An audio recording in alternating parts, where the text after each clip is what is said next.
Good day, Mom and Sir. I am Jonah De Jose. I am 30 years old.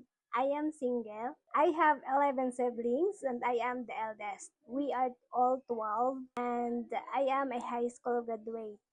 I also took commercial cooking in situ TESDA for 6 months vocational course. I have experienced 2 years and 1 month in Saudi Arabia as a domestic helper. I serve 4 person, 2 adults and 2 kids, ages 2 and 4.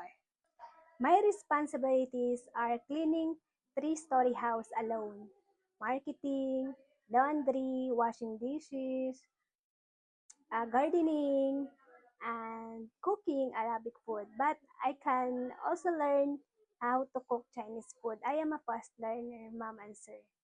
And I took care of the child 2 and 4 years old by feeding them, taking a bath, helping for their assignments, and sometimes I play with them. I took care of them just like my little siblings. My purpose to work in Hong Kong is to earn money for my family and to my future. If you hired me, mom and sir, I will do my responsibilities with love and dedication. I am trustworthy, honest, responsible, and hardworking. I am looking forward to be part of your family, mom and sir. Thank you and see you in Hong Kong.